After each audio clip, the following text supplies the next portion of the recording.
Hi, I'm Dr. Gemma, and welcome back to Cognitive, the Knitting Psychology podcast. Cheerfully and somewhat irregularly in business since 2008. Segments today may include what's on my hooks, needles, and spindles, a strategy, something I really like, put a lid on it, oh shoot, and blather. So sit back, put your feet up, pick up your knitting, crocheting, spinning, weaving, or dyeing, or any other yarny thing you're doing, and get ready to enjoy. Hello, it's Dr. Gemma, and welcome back to episode 47 of Cognitive. I'm in a great mood. It's my Sunday, which is to say it's your Monday, September 27th at 9:58 a.m. And I'm just sitting here on a sunny morning, enjoying the sense that fall has really begun. Yay! I have no physical evidence as to that fact, except for the calendar. Although I think today we're going only into the 70s. Maybe I do after all. I don't know. It's not in the hundreds. That's what I'm grateful for, because Southern California in September often hits its highest temperature. So here we are, happily prancing into October, and the weather is cooling. So let's get on to the warm thanks department. I wanted to thank two people because yesterday was kind of a big reminder why I do the podcast. I went off to WEF, which I'll talk about in the blather, and I ran into the amazing Steffi Jo, who I really needed to see. Thank you so much, Steffi Jo. The warmth yesterday was beautiful. I don't often get this way, but I was kind of overcome with emotion. I had not realized how much it meant to me to see one of the old gang of Cognitive face to face like that. Apparently, I just missed Peachy, which is kind of killing my heart. But I got to hug you, and that was wonderful. I just didn't even know what to say. It suddenly made me realize what a long, strange 18 months it's been not being with any of the knitting gang except the Knitmores.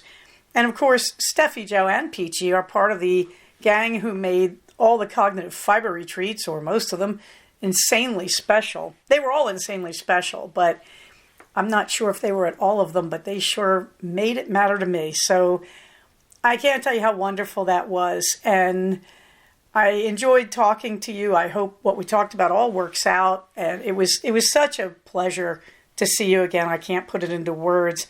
And then, of course, the other person I'm thanking is Natty Lady J.A., who goes by Natty, I believe. And Natty kind of represents the other part of the Cognitive followers band, the people I never get to meet, but who are so wonderful and have just been the backbone of the podcast for years, that Natty wrote in and thanked me for the tips and talked about how she uses one of them. And I don't say it often enough. It means the world to me to know that I have some kind of impact out there. And I'm not ever going to be one of the big podcasters. I can't see myself using the podcast to make money or do anything else. And there's absolutely nothing wrong with that. That's just not my world. Even at the biggest I've ever been as a podcaster, even with the largest audience I've ever had, I should say, I've never really seen myself as particularly being an influencer, although I have been told to be careful because I have more influence than I thought I had, put it that way.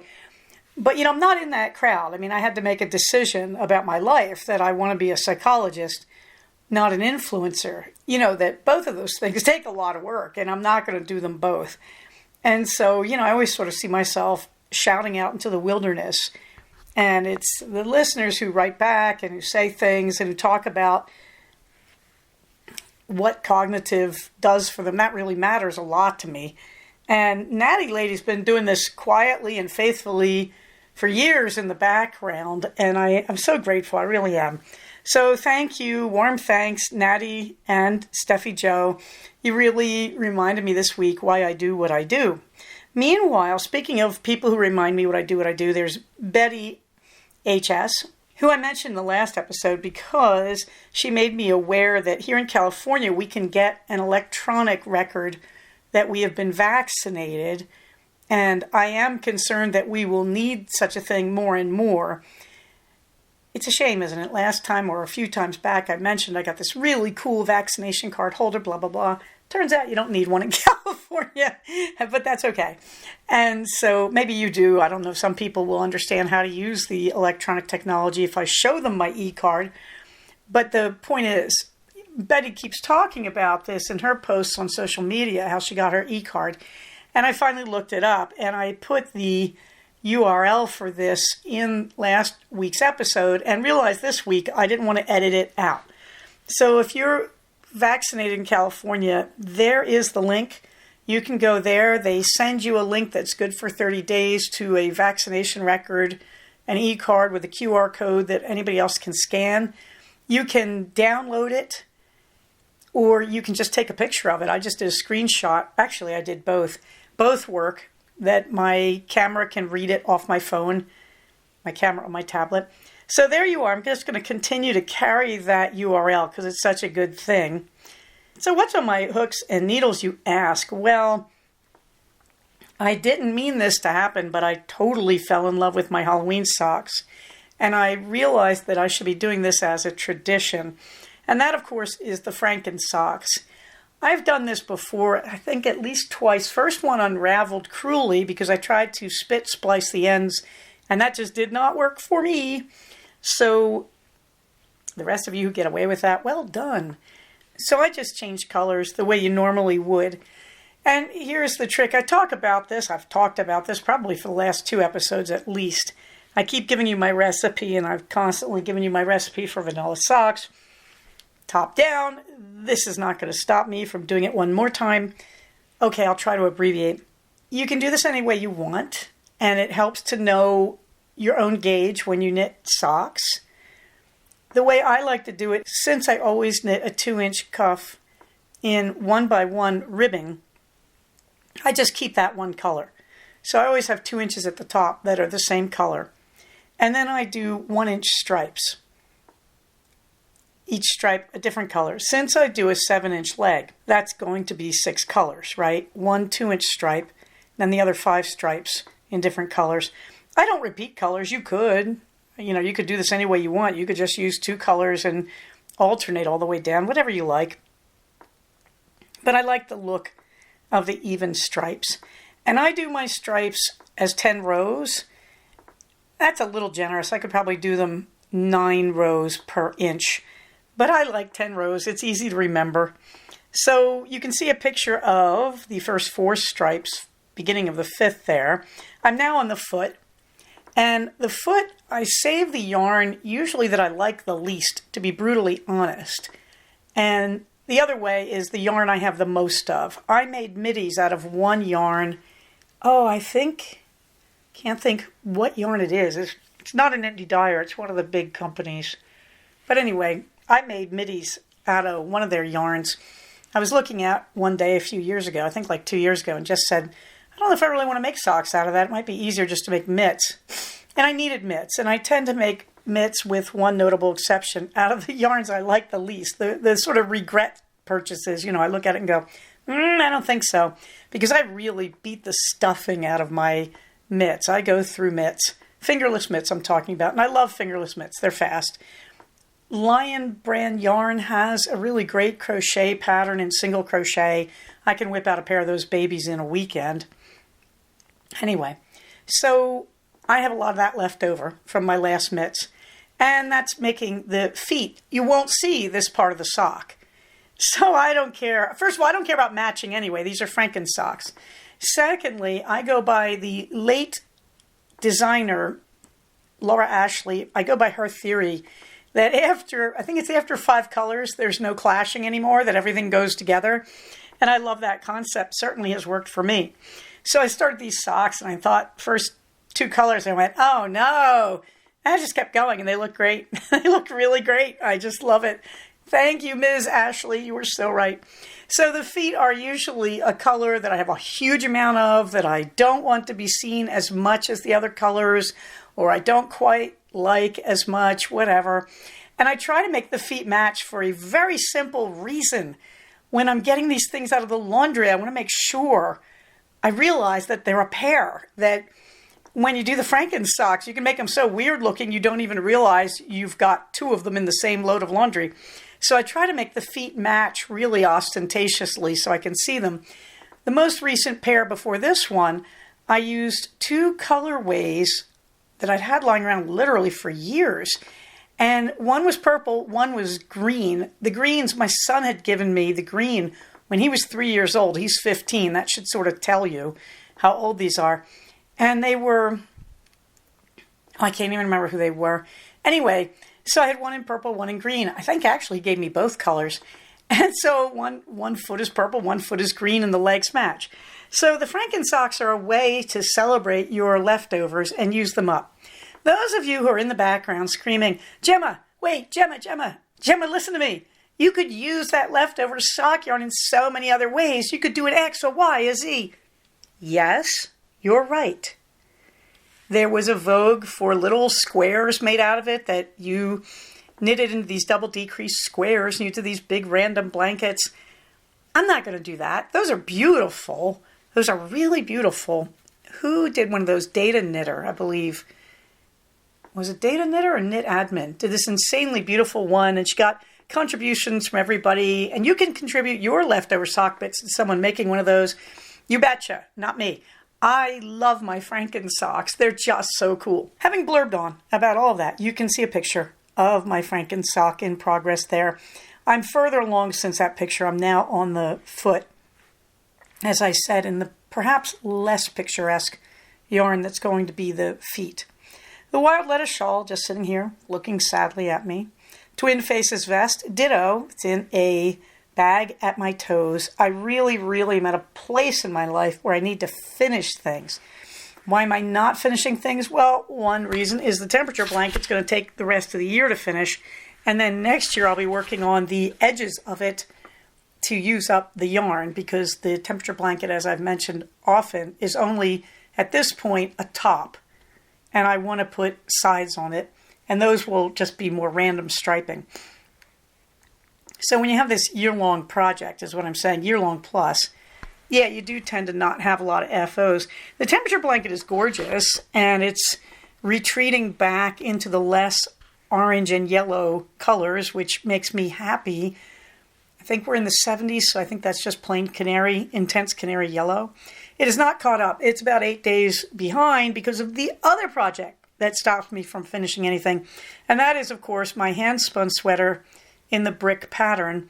I am really cranking down the body. I just decided I want to get to a place where I'm at the ribbing of the body before I go back and do the arms, because I want to bring the arms up to speed, at least where the alpaca yarn is concerned. I want to finish off the alpaca, that's what I'm saying. I also need to try it on. The brick pattern says, for my size, do 89 rows underneath the armpits, once you get past the divide for the arms. And I'm at, where am I? I think I'm at 70. And it's looking very long. I think 89 may be 2 inches too much, I would think. So I really am at a place where I need to try it on, because I think it might be time to start the ribbing. I am not sure I have enough silver yarn to do this the way I want to do it, and to finish the arms and have the arms match the body fully. So the game plan is bring the arms as far down as I can, get them down to their ribbings in the silver yarn. And then if I have enough silver yarn, I'll go into the ribbing on the body. If I don't, I will go into the ribbing using the silver yarn that has 1 ply of the gradient silk in it. So that's the game plan. We'll see how that works. I've got a huge amount of silver yarn left. I took stock last night and realized I really need to stop and take the needles out and just put it on waste yarn and try it on at this point, because it's very long and I've got a tremendous amount of silver yarn left. And if, like I said, if I'm down to the ribbing, I'm going to go over and do the arms and bring them up to speed. So I'm really happy about this. It's try it on time. That's what I'm really trying to say. And I have 2 options to do the ribbing, because I want the ribbing I want the whole sweater to match, arms included. I don't want to do the ribbing in one color on the body and a different color on the wrists, but we'll see. We'll see how that goes. It's very exciting and it's very fun. It's very beautiful. It's a little more dense than its colleague, my first brick sweater. And I really want to point out, if you're like me and you just want a very basic sweater wardrobe to begin with, I don't want to do the fancy sweaters yet. I just want a basic wardrobe of reliable pullovers that I feel like I can turn to. I've gotten pretty close to that in my vests. It's taken me several vests to get down to a size that I like. And if you remember the vest I just did this past, I think it was the spring in Vestuary, it was the one I did in the Pines colorway of Malabrigo Rios. That's it. That vest is the formula. From here on, I will do worsted weight vests using that formula. Having worked that out, I'm trying to get the same good formula for pullovers with sleeves.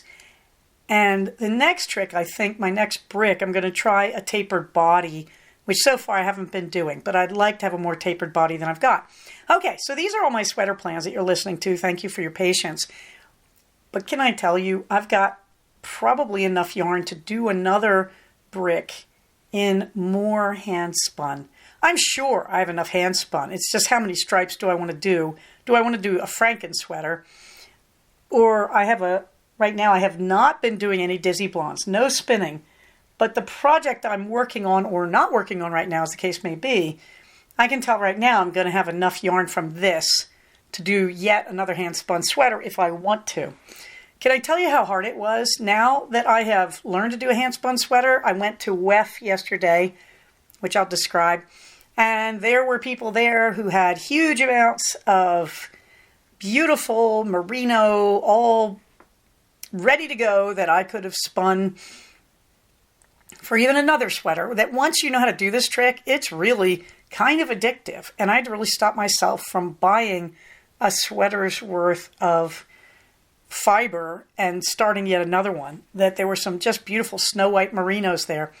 However, I didn't want to pay $5 an ounce, which actually is a perfectly reasonable price for the quality. In fact, it's a very reasonable price. I just didn't want to pay it. So that stopped me. Also, if I'm going to do this again, it's probably going to involve going back to Retzlaff and buying from Morobay Fleece Works or buying in bulk from Village Spin and Weave. Anyway, both are good sources. So you can see I've gotten addicted to this spin your own sweater thing. I don't need to because, as you will see in the pictures, Lovecraft, which is kind of a big distributor of various other people's yarns, they had a sale. And I did post the coupon on my various social medias that my new trick is I love Malabrigo Rios. Why? It's a multiply worsted weight. As far as I know, it's an ethical company, Malabrigo. And the colors are insanely beautiful. And the problem with Malabrigo Rios, there's two problems. One, the obvious question, why don't you just buy their normal worsted weight? Because it is single ply. I do not want to knit a sweater. I actually don't want to knit a lot of things in single ply. I really prefer multiple plies. And I like the tighter twist you tend to get with a multiple ply. I like the balance better. I like the color effect better. So I'm not really someone to knit in single ply for a sweater. So that means I don't buy their single ply for sweaters. I buy Rios, which is their multi-ply. The other problem is Rios, these colors are gorgeous and a little unpredictable. So what I did, and I'm so happy about this, was the last time there was a sale, I went to their color card and I bought one of every color for 5 skeins, figuring there's a Franken sweater at the very worst. But I wanted to see the colors because sometimes their colors give one impression on the skein, but when you knit it out, they are more complicated. And I just love their colors. And you know what happens? You buy a skein, you go, no, that actually doesn't look the way I thought it would. You make a hat, you're happy, right? You know, you're good. So I did that, and from those skeins, I picked the colorways I wanted to make sweaters from. One of my favorites is called Teal Feather. It's just a teal, basically, and it doesn't have a lot of other color mixed in as some of their colors do. And so I bought one of those and said, yeah, I want that. It's really hard to get teal feather. It usually sells out early in the season. There's a handful of Malabrigo Rios colorways that are gone from the minute they post them, and this tends to be one of them. So they had a sale. Teal feather was there. I bought 5 skeins. I'm a happy person at 20% off. That's basically I bought 4 and got 1 free. So you can see the color there. And I also want to point out, thank you, websyarn.com, one of my favorite suppliers, because my size 9 needles came in the mail. These are Addy Turbo size 9. They're not cheap, but they're worth having in your collection, believe me. They are 40 inches because I do everything magic loop. So usually 40 inches is as big as I need to go. Oh, baby, one of these days I'm going to buy, if they still make them, a 60-inch, because then I wouldn't have to use try-it-on strategies like I'm using. I could just knit from the 40-inch to the 60-inch and try it on. Nonetheless, anything to save threading that needle through 300 stitches, right? Okay, or 300 live stitches. Nonetheless, thank you, Webs. Those came in a very timely manner. I'm very, very happy. Considering they're coming from Massachusetts to California, they came very quickly. This means I can now have multiple size 9 needles in this sweater that I'm making. I can have them stuck through the arms where I do magic loop and through the bottom. Yeah, clankety, clankety, clank as I knit. Thank you, Webs. Reliable source, especially for equipment. Meanwhile, I'm currently wearing knits. We got back to the knits. I'm not wearing socks yet, but last week we had a night where it was cool and I was in shorts and a short sleeve shirt, and we went out to dinner, and I said, it's going to be a little cool. Many people would have said, let's put on a cardigan, but I don't make my own cardigans. I threw on my beautiful vest.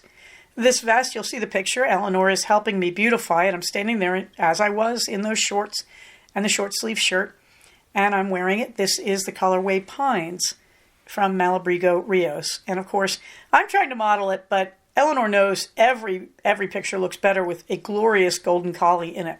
So there you are. Let's see, this takes us up to a strategy. Since I told you Dizzy Blondes, I'm not spinning right now.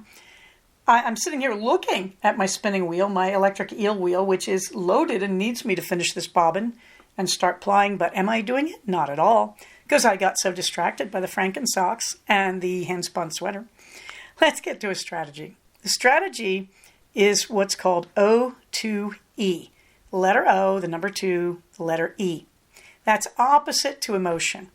This is one of my favorite distress tolerance strategies. This is also one of those strategies you say to more advanced patients, because otherwise they're going to roll their eyes at you and basically say, is this the therapeutic equivalent of why don't you just get over it? No, it's not. O2E means do the opposite emotion to what you're feeling. It's kind of a shorthand, but it works really, really well. So if I am depressed, and I say I'm really, really down, and I'm lying in bed and I can't get up, O2E. I'm going to do the opposite to what I want to do. So what would I do if I was not depressed? I would get up right now. That's it.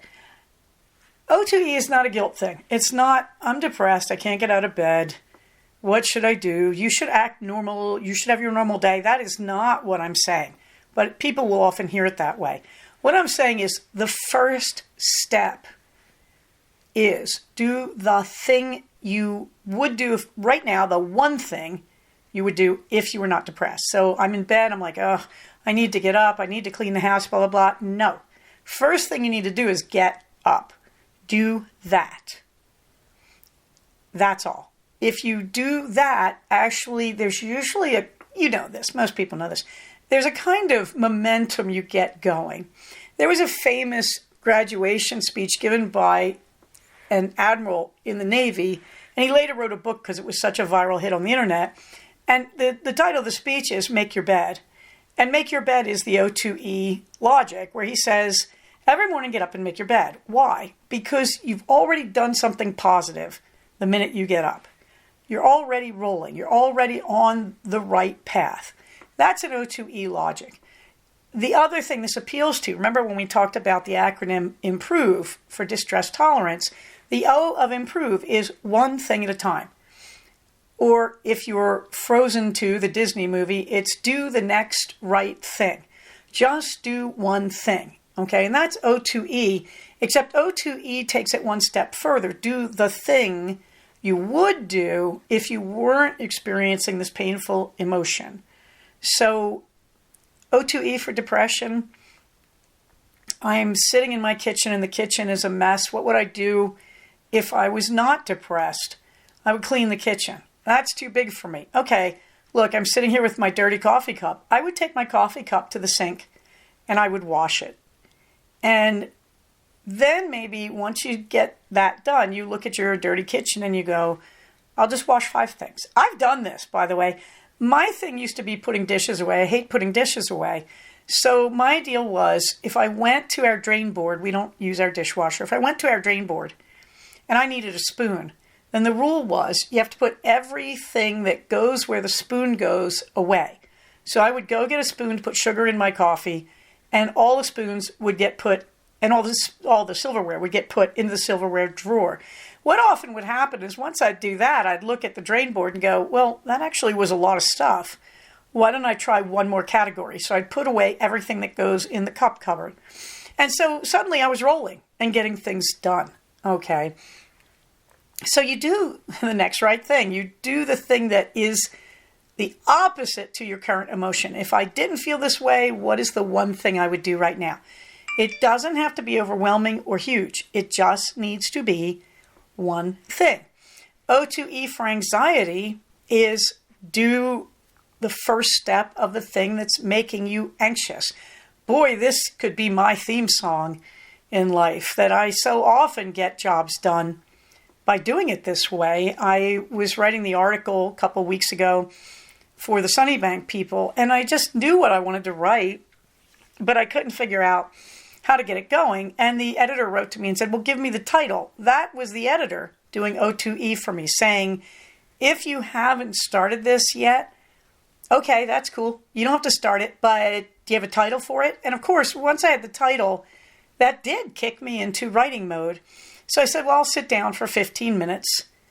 I'll just start this. I'll do an outline. And then it was 2 hours later and the thing was done.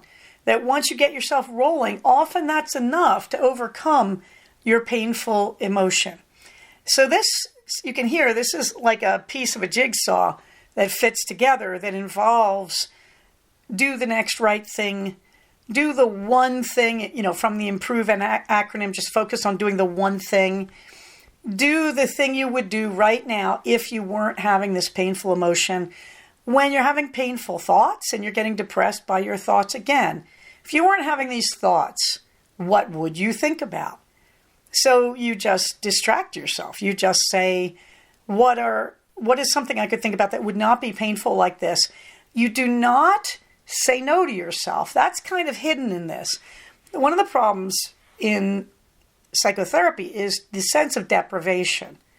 Okay, so sense of deprivation doesn't work. When people feel deprived, they tend to get stubborn and resistant. Okay, so for example, I'm diabetic and I'm sad about my diabetes and I just want one, pick something, bowl of ice cream, bread roll, whatever.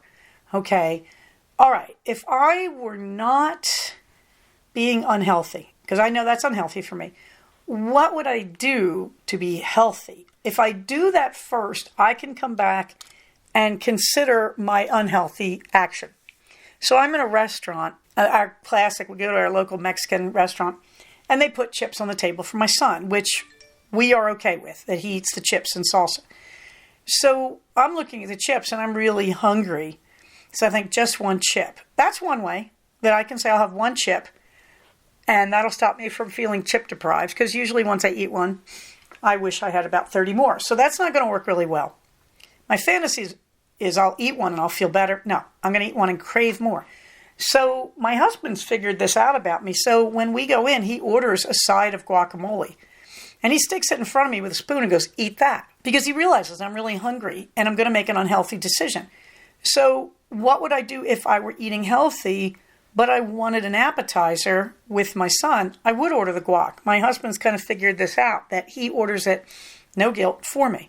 So again, this is do the thing you should do. Just do one thing you should do. This is not, now I can guarantee you're going to have the whole meal in a healthy way and you're going to eat keto for the whole meal. There's no guarantees. Of course, that is what happens. That once I'm on the right path, I kind of remember why I like the right path and I do the right path. But my husband's doing an O2E, that I feel like eating something unhealthy. He says, just eat one healthy thing. And then it rolls. So O2E can be used in a lot of scenarios. Just do, when you're going to do something you should not do, or when you're thinking something you should not think, that's okay. We don't say never do that. What we say is, okay, before you commit to the path that isn't going to help you, do one thing that you would do if you were being healthy or if you were helping yourself. That's O2E. With depression, it's do that thing, one thing you think you should do, and we're not going to say you can't be depressed. We're just going to say do this one action. It's a very shorthand solution to what do I do when I'm in a bad place. Put a lid on it. Well, it's officially pumpkin spice season. Can we all agree on that? There's a recipe there for a keto pumpkin spice earthquake cake. This is from Carolyn Ketchum and also Pete and Jerry's Organic Eggs. It's on the Pete and Jerry website. I have no idea who those guys are. I just found this on Carolyn Ketchum's feed. All day long I dream about low carb. She does insanely good low carb recipes, and she's famous for using pretty much everyday ingredients. So this, I just have all the ingredients there. Like looking at these ingredients, the only thing I would not have in my cupboard right now is the whey protein powder. I've never used that, but I'm willing to learn. It's easy enough to get. And then there's pumpkin puree. Anything else in there? Chopped pecans and sugar-free chocolate chips. I'm not going to use the pecans. They don't do anything for me. But the sugar-free chocolate chips you can get from Thrive Market. You can get from Whole Foods in real time. Probably they have them at Walmart. Of all things, Walmart is a great keto resource, which is sad because I'm not real fond of shopping at Walmart. But anyway, for a number of ethical reasons. But there are all the ingredients. And this is essentially put everything except the last three ingredients, I think, into a bowl, mix them all together, pour it into a pan, and then you're going to use the rest, I think, for frosting. This is so simple. And it's just one of those things when you need a good keto cake, yummity, yummity, yummity. So I just basically took this off their website, and so I saved the trade names in it so you know who this is from. But this is a really easy one. Let me see. Do we have the centigrade here? Hang on. I'll give you the centigrade. No, it's 325 degrees Fahrenheit. Alexa, convert 325 degrees Fahrenheit to centigrade. 325 degrees Fahrenheit is about 162.78 degrees Celsius. So 165 degrees Celsius. There you go. Compliments of me. One last note about this cake, that you have to store it in the fridge because it is going to be moist. It's got a lot of liquid content, including the cream cheese. If you're keto, by the way, you're buying at least 16 ounces of cream cheese in brick form every week, right? In your groceries, right? Okay. Let's get on to shoot. I did not ride the Fit Desk this week. I will tell you why when I get into the blather. Had a terrific week. I did squeeze in one 30-minute rock climbing session, and you can see the Runtastic alias Adidas running app's record of that with my little collie clip. That is from the old children's TV cartoon Lassie's Rescue Rangers, which is abysmal and appalling, and don't ever look it up. You'll only regret it. It was ridiculous even in the 70s, and that is saying something, but it did give us some good clips of collies dancing. So there is Lassie celebrating my 30 minutes of rock climbing. Why do I love rock climbing so much? Well, they changed my second favorite path. Last week they took away my favorite path. Now they took away my second favorite path. So I'm being slowly forced to improve. The easiest paths on the auto belay wall, the wall where you can belay with nobody helping you and you can just fall off the wall and the engine catches you, you know. The easiest paths are rated 5.5 and they go up from there. I'm on the 5.6s and I'm fooling around with the 5.7s. I can't see myself ever getting better than that, but that would give me access to about 6 trails on the auto belay wall. I don't actually have to get better than that. And they change these, and they change one path per week, which really means you get about, what are there? I think I can't remember if there's 6 or 7 ropes. I think there's 7 ropes. So that means you get a path for about 7 weeks. So hopefully I will defeat the 5.6s before they replace them. And I'm getting really close to the top on both 5.6s. I should have made the tops of both this week. I was on the orange 5.6, like you care about the color. And I got to the top. I only had to, seriously, lift 1 foot and pull myself up, and I would have reached the top. And I didn't have the energy. And then there was the other 5.6, the blue, where I was right at the top. I was about to reach the top, and my mask fell off. And the guys who run the place were right next to me on the wall, replacing a neighboring path, and I belayed off and picked up my mask because community spirit's got to be more important. So that's where I am. I'm going to hopefully go in after I finish recording this, and there'll be nobody there on a Monday morning, and I'm going to go try again. But the rock climbing is good, but I had to take a bit of a breather this week for reasons I will describe. Let's get on to the fluffy books, shall we? I finished 7-Year Witch. Turns out Angela Sanders, the author, has written several series. Look, she's good on character. She's got some fun ideas. I really enjoy this series. It's only got 2 books in it, but I love the idea of a librarian who books talk to. It is a lot of fun.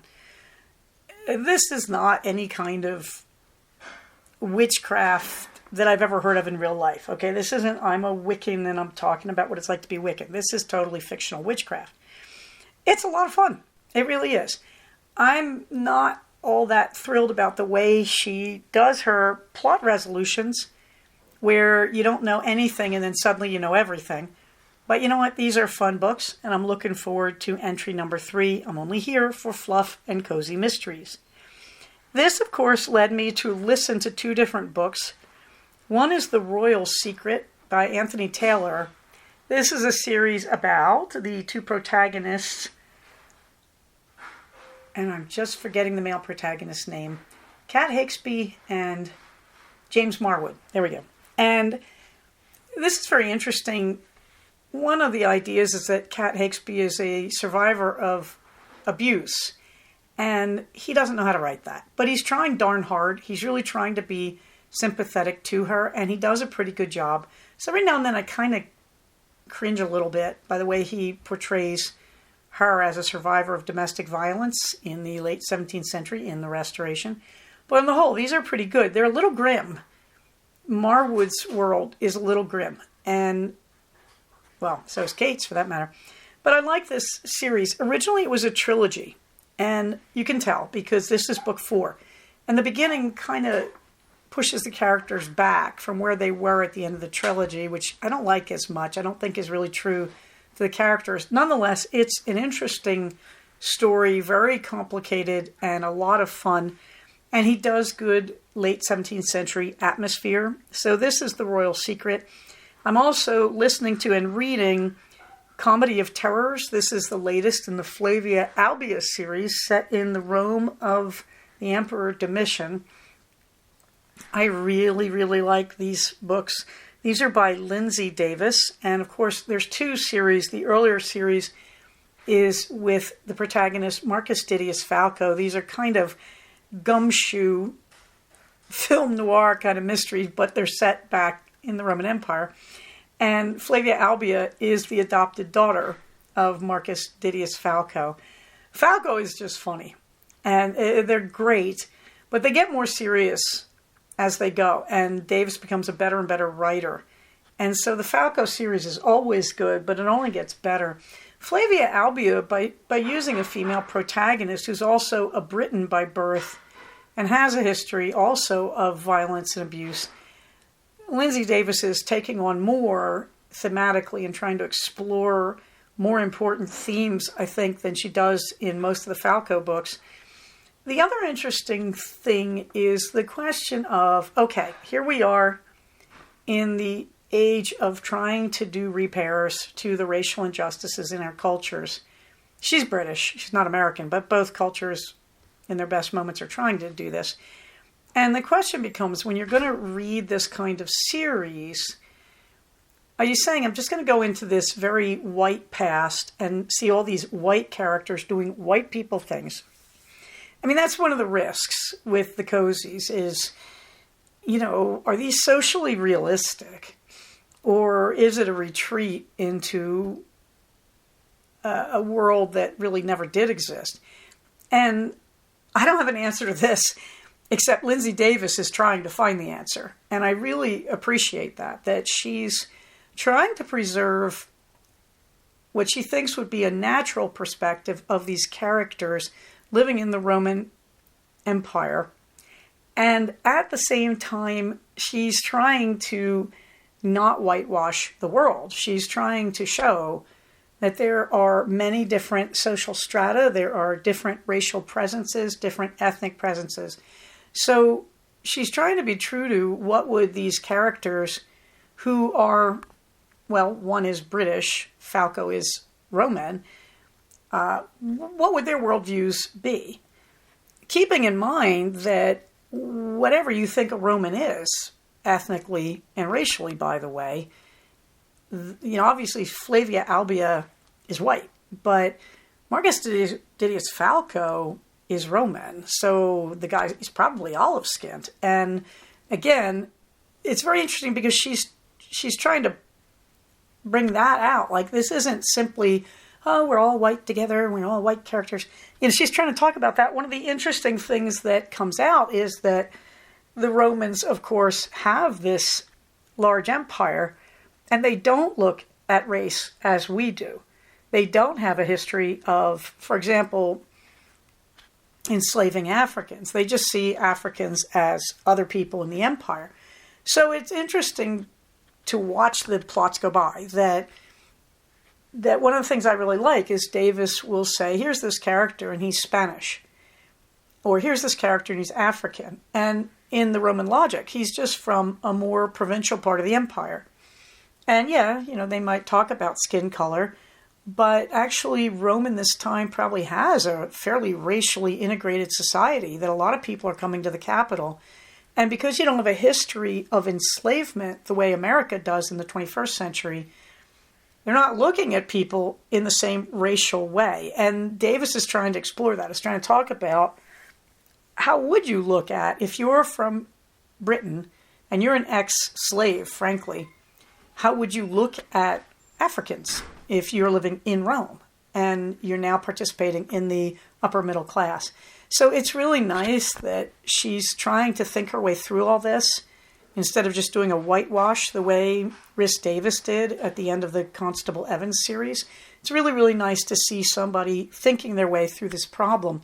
And it's enlightening because you realize here is another way that you can look at race and class and gender. So it's really an interesting experiment, and I've been enjoying that series for that reason. Something I really like, there's two things. I think I will just go with the pandemies here and leave the Unidragon puzzles for next week. The pandemies are last year on The Daily Show with Trevor Noah. As a joke, when Emmy time came around, they created this fictional thing, the pandemies, where it's the Emmys for people doing crazy stuff in the pandemic. And they let the audience vote for the winners. And so they didn't think they'd ever have to do it again. Well, they did.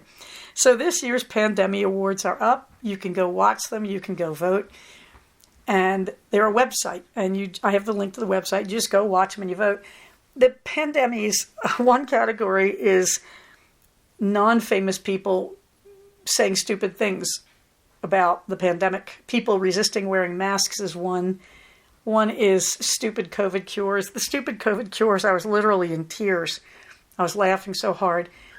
The political categories are hard to take because it really exposes in this very stark way how politicians have abused the public and lied to the public and continue to do so, and also Fox News. And so they're painful to watch, but they're worth seeing because it really highlights the way this pandemic was handled so badly by the previous administration. And the Republican Party used it as a way to politicize health, which a way that should never have happened and is, as far as I'm concerned, responsible for the deaths of hundreds of thousands of innocent and not always, but sometimes foolish people. So anyway, go watch the Pandemic Awards. Brace yourself. But they are amazing. The link is in the show notes.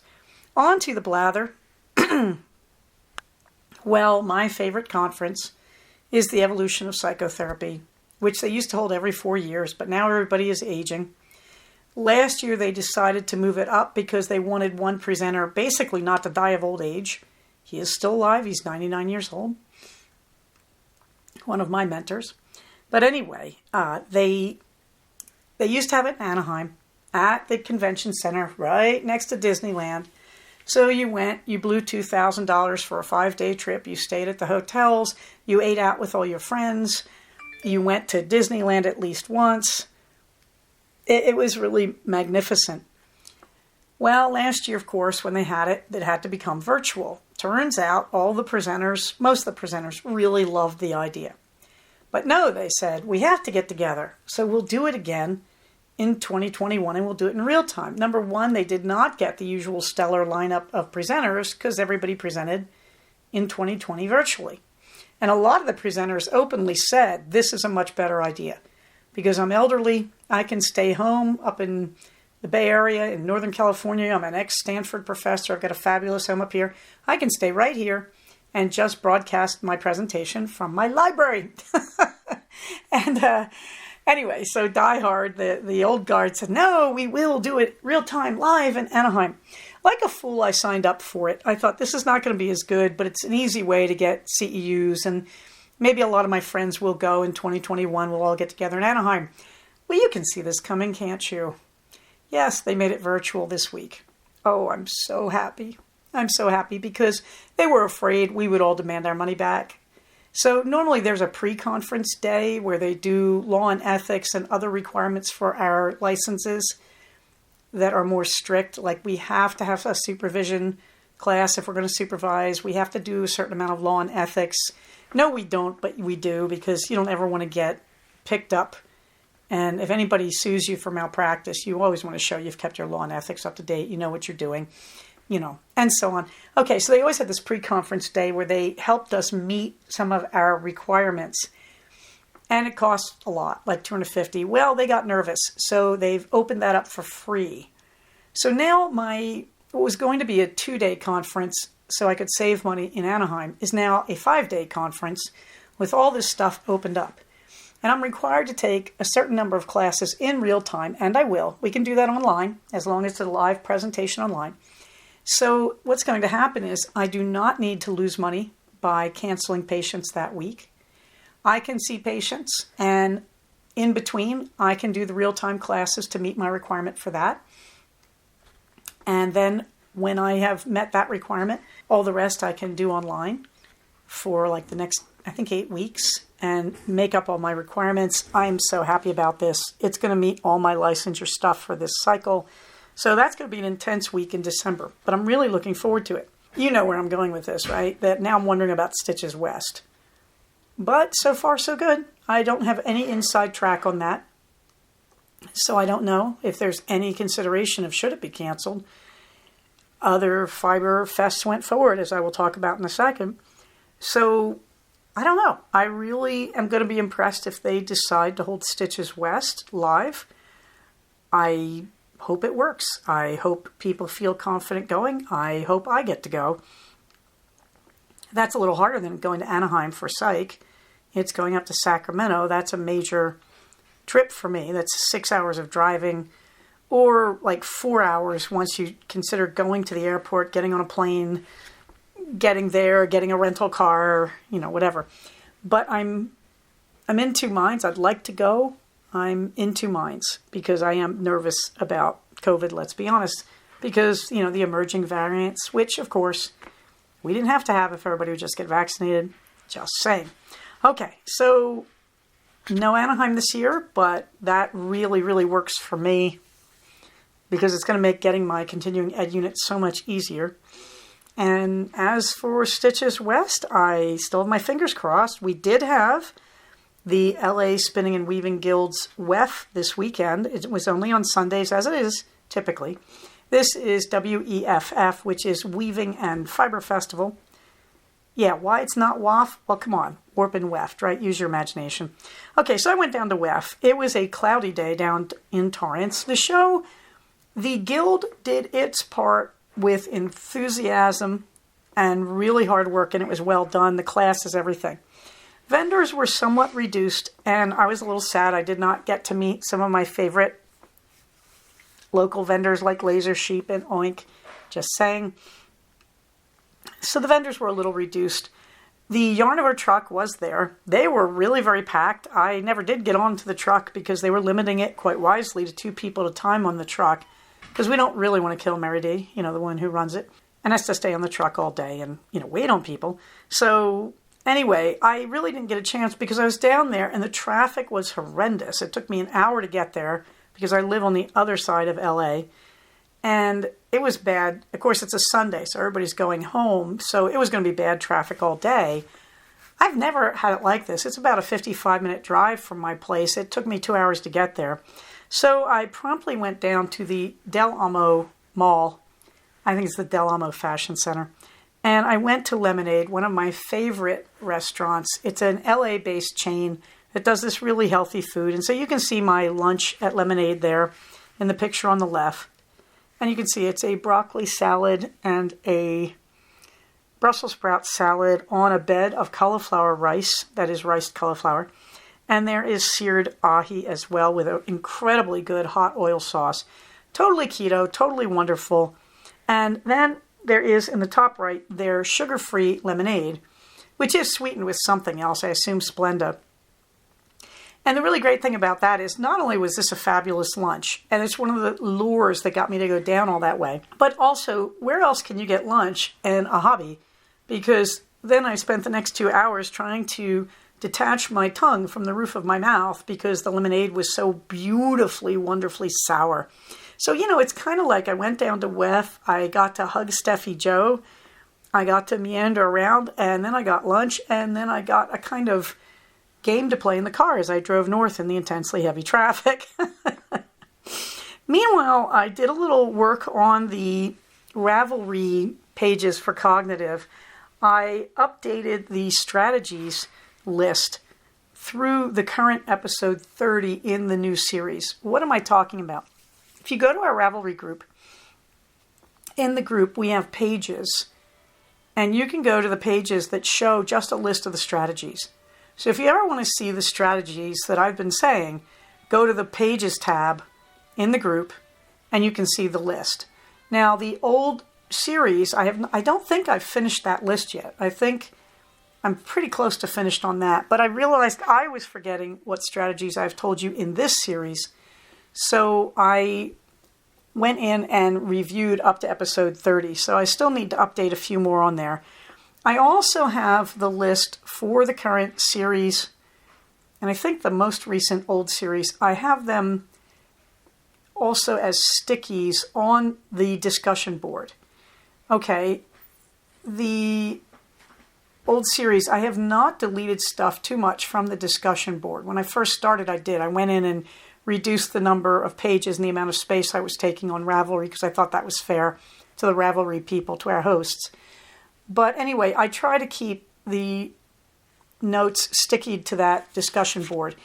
And in the old series, I did it, each page and each note is 50 strategies at a time. So I only have from, I think, episodes 101 to 150 up on the stickies. Anyway, what I want you to know is if you ever want to see a list of the strategies, you can go to the Ravelry group. You can look on the discussion board, and they should be stickied to the discussion board, the most recent ones. You can look in the pages and find all of them. The other thing I did this week that I've been hinting at, the reason I did not work out as much, was I did a brief 48-hour liquid fast. Now, first of all, before I say anything, if you're going to fast, you really need to know what you're doing. You need to talk to your doctor. Can you do it in a healthy way? If you have any health condition, this is really a talk to your doctor type thing. The other thing is, I probably shouldn't call it a fast. I should call it a reduced diet. And the reason is people think of fasting as water or bread and water. And I used to fast in my 40s. I would go on juice fast because that was a fad back in the 90s. And it was a stupid fad because basically you're drinking liquid sugar for the whole fast. But I have been fasting that long. That's what I really want you to know, is I have 20 years of experience at this. The other thing is, now that I'm in my 60s, no more water fasting for me. When I talk about a fast, all I'm really talking about is a reduced diet. I don't want to take any risks. I'm diabetic. I'm 61. I've got asthma. I'm not messing with things. So what I did was I went down to liquids that are keto, and it was very nice, to be honest. I had my normal coffee for breakfast with heavy cream, and then for lunch I defrosted all my bone broth left over from last winter. It was time to get that out of the way. And I defrosted it. I just ran it under hot water in its Tupperware to loosen it from the Tupperware. And then I put it in the Instant Pot for 5 minutes. And boom, hot soup. Okay, and so that's what I had for lunch. I also had the remaining curried tomato soup that I had made last week. So the first lunch was the curried tomato soup. And then the rest of the day, anytime I felt hungry, I would just have the bone broth. Now, the next morning, when I took the remaining bone broth out of the refrigerator, because I cooled it the night before bed, and poured it into a Tupperware and put it in the fridge. The next morning, it was like very loose Jell-O, because bone broth is going to have collagen in it and a certain amount of fat. So again, when I'm talking about this as a fast, you have to realize this isn't what you're thinking. This isn't fasting on water. This isn't what Muslims do during Ramadan. This is not that level of fasting, okay? Because I don't want you to go out there and hurt yourself. So, I'm doing what Dr. Gemma did. I'm doing a fast. No. Apart from the fact you should be talking to someone medical before you try any of this, it's just a way of lightening up. And I like to do it when the seasons change. And I haven't done it since I had COVID in 2020, in March of 2020. And I really realized how much I wanted to get back to it. So it felt great. So for 2 days, I had coffee and cream for breakfast, and then I drank hot soup for the rest of the day. And what do you get out of this? You kind of give your system a break. Jason Fung, MD, who believes in fasting for diabetes and has a clinic where he helps people do it under controlled circumstances, Fung believes it kind of resets your system by giving it a break. I would say that's what happened to me. Everything reset. I was fasting from Wednesday night dinner, which was the last full meal I ate, through Friday night's dinner. Okay, and what happened was Wednesday night was normal, but Thursday night, when I fasted all day, I slept like the dead. Friday night, I slept like the dead. Saturday night, now I started eating again Friday night. Saturday night, I slept like the dead. Sunday night, last night, I slept like the dead. It seems to have reset my sleep really nicely. The other thing, it reset my gut. I will let you imagine how that works. When you fast, what I would say is, if you do a reduced diet, let's call it that, when you're going to reduce somewhat like that and eat lightly for a few days, you need to figure out what works for you. You need to start easy. You don't start by saying, I'll go on a 1 week fast. You can read lots of people online who tried that and they never succeed. They say, I'm going to do a 1 week fast. And they blow it. Halfway through, they're like, this important thing happened and I had to eat. The reality is you don't start with a 1 week fast. If you're in your 20s, maybe if you feel strong enough. But that's not really a good way to do it. You need to kind of find out what it's like, and you need to figure out your strategies. This is one reason why every time we have meat with bones, I make bone broth and freeze it. My strategy is bone broth. And I've really worked out. Oh my gosh, my chicken bone broth was so insanely delicious. The pork was okay, but the chicken was wonderful. Okay, so you need to work all this out. Like, what are you going to eat? How are you going to eat it or drink it?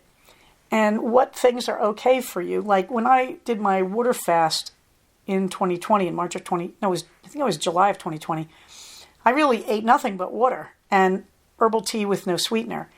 And that didn't work really well for me.